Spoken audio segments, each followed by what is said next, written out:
We recently got back from a cruise around Italy, Greece and Montenegro, and this time we stayed in one of my favourite types of cabin. Now it might not be everyone's ideal, but for us it's a brilliant option for the price.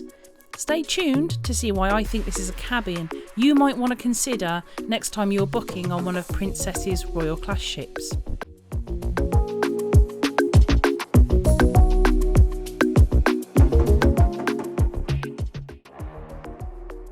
This cruise was on Majestic Princess.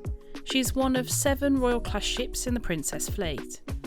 She launched in 2017 and carries around 3,560 passengers and 1,346 crew. I won't get too much into the ship here, but a full ship tour is coming soon, so don't forget to like, subscribe and turn on notifications so you don't miss it. We were in cabin M104, a deluxe cabin with an obstructive view. I'll come back to that obstruction a bit later. It's right at the very front of the ship, at the end of the corridor, which makes it a lovely quiet cabin. There's no foot traffic except for the odd person heading to their own room. This is a heads up, if you're prone to seasickness, this is not the cabin for you. The seas were smooth on this cruise, but we've done this same room position in cabin L102 on Sky Princess, which is 1 deck higher. And we hit some serious waves crossing the Bay of Biscay. In fact, I'm pretty sure I left the bed at one point. Being right at the front and high up, you will feel all the movement. So if your seasickness really worries you, go midship on a lower deck to help keep the rock and roll to a minimum. The layout is really sensible. As you walk in, the bathroom and wardrobe are on your right, and the bed sits in the centre of the room with a sofa by the balcony doors. My mum was in M102 right next door, exact same layout, just mirrored. In fact, M104 to M103 and the deck above L102 to L103 are all nearly identical. The Lido deck rooms have a slightly better view, and yes, I tried to book one, but they were already taken. The wardrobe is open and spacious, easily enough hanging space accompanied by a large shelf above and another set of shelves to the right.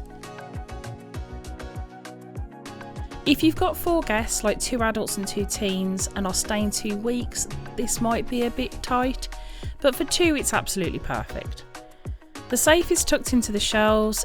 It's great for passports, money and keys, not big enough for a laptop, but super easy to use. Ours had a little quirk where you had to hold the door shut or it wouldn't lock properly, a bit temperamental, but it did work fine. Now, I filmed this the day before we actually left, so I apologise for the slept-in look of the bed. It's 2 singles pushed together to make a queen. Honestly, we've never once felt the join. Princess beds are reliably comfy, and we haven't had a bad one in any room we have slept in so far. You may spot here, I've got an extra pillow. Always ask for what you need, the worst they can say is no. You get a bedside cabinet on each side, both come with a nice big shelf, 2 drawers, and sitting on top a reading lamp. On the wall for each side of the bed there is a control for the room lights, so you don't have to argue who has to get up and switch them off. One small minor complaint though, on Sky Princess, the lamps had a built-in USB port for each side of the bed. Majestic doesn't have these, there is only one wall socket by the left side of the bed, so you will have to decide who gets to be the designated phone charger. The desk area is generous with a nice large mirror with lighting, good for hair, makeup, journaling or even working if you need to. There are plenty of US and EU power sockets, so as Brits we had to bring our adapters, and you won't find any USB sockets on the desk either, the only one is by the bed. The chair is comfy, I could sit there for a couple of hours easily, and you can get lots of natural light from the balcony. Now for the kettle question. Because this cruise didn't start or end in the UK, there wasn't one in the room.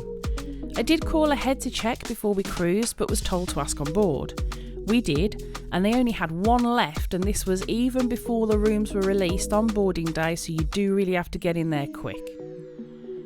Mum claimed it for her daily tea, but if you do want to have tea and coffee in your room, you will have to provision your own milk, cups, etc. for yourself. as you won't have the normal restock supply if you are used to sailing from the UK.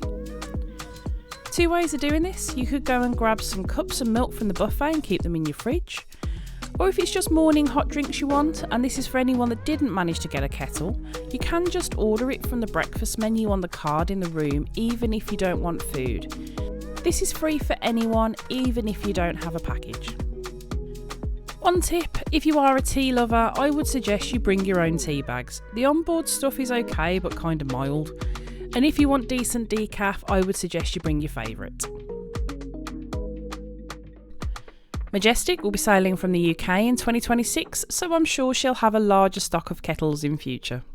Below the cupboard is a mini fridge, great for storing water or snacks. Quick tip here: we used to hoard a few cans of soda in our fridge, but cans of soda are no longer free on any Princess drink package.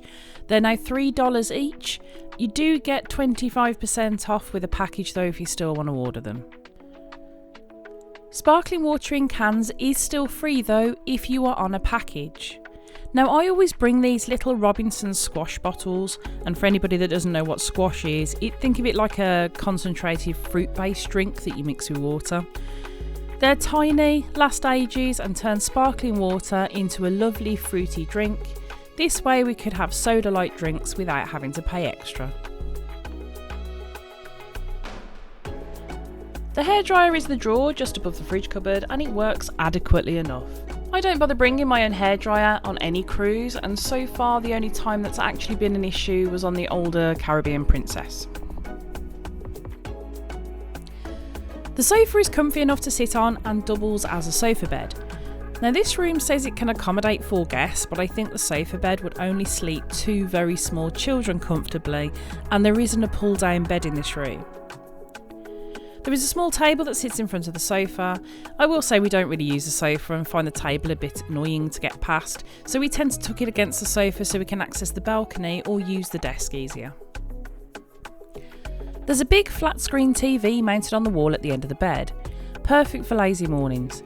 Princess always has a great selection of movies and shows for all ages, including any movies under the stars you might have missed, all available in the TV menu shortly afterwards. This is also where you'll watch your in-room muster drill, so don't forget to do that as soon as you get into your room.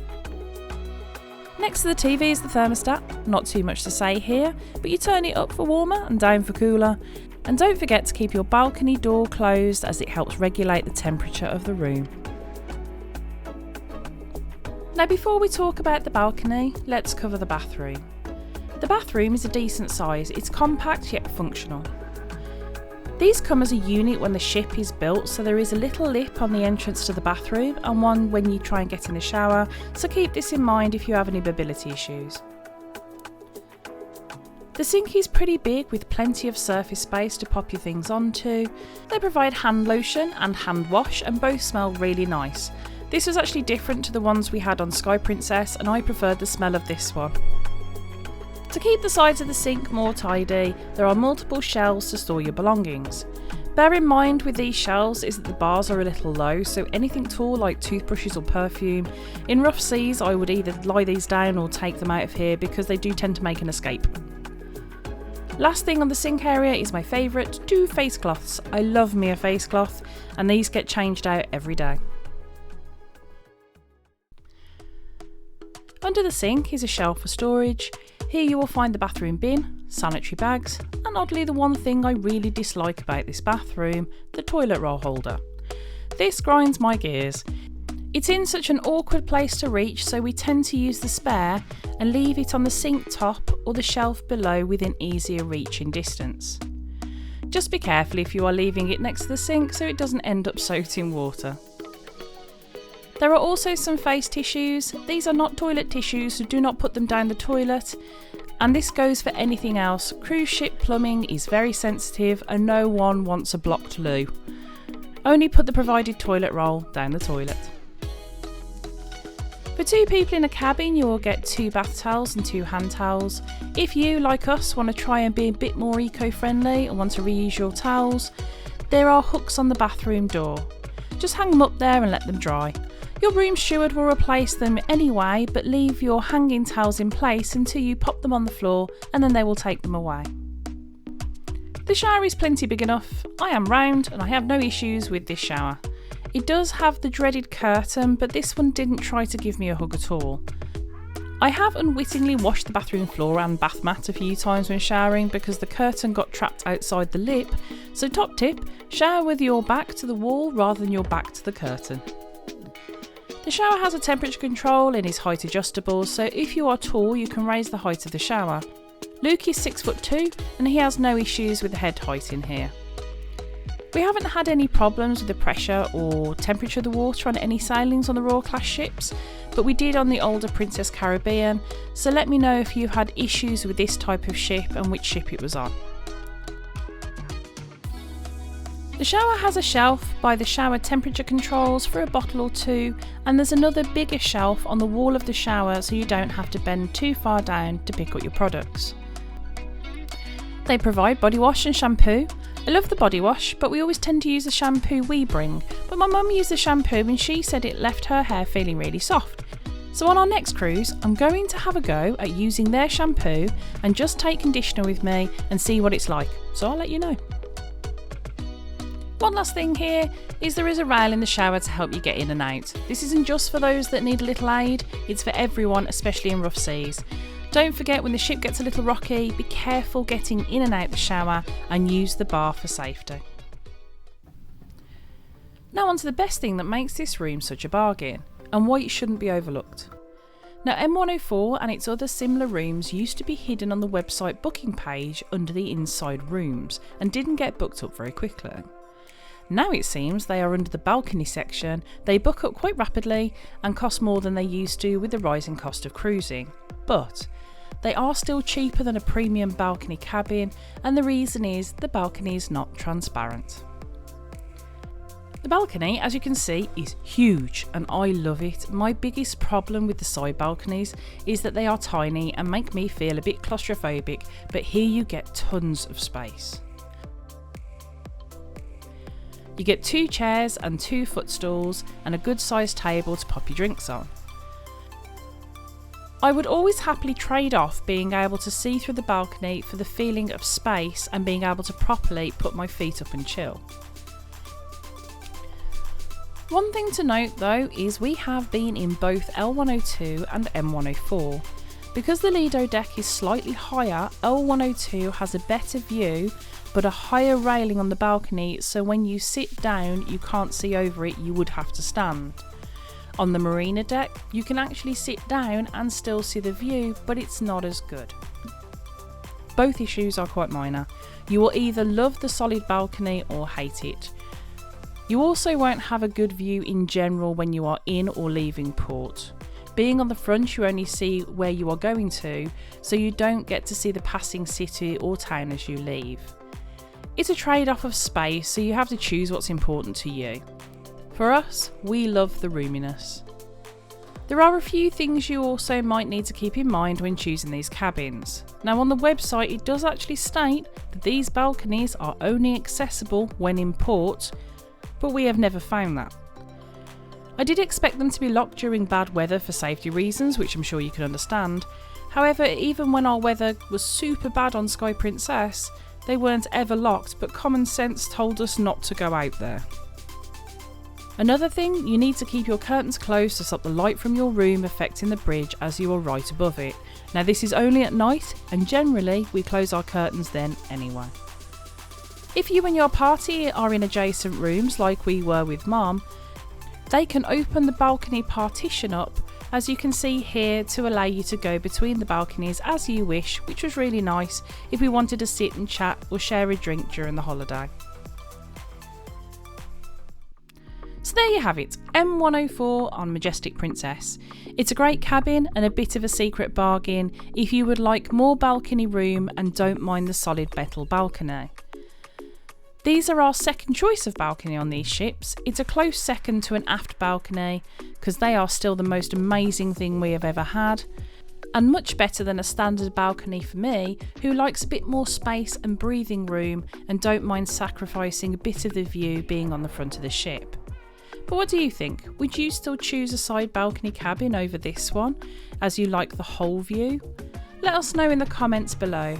It's a great choice if you want a quiet cabin and a high deck with easy access to the pools, bars and food, while saving a bit of money and still getting a deluxe cabin with a larger balcony. If you've enjoyed this video, please give us a like, or even better a subscribe. It does help us grow and it's free for you to do.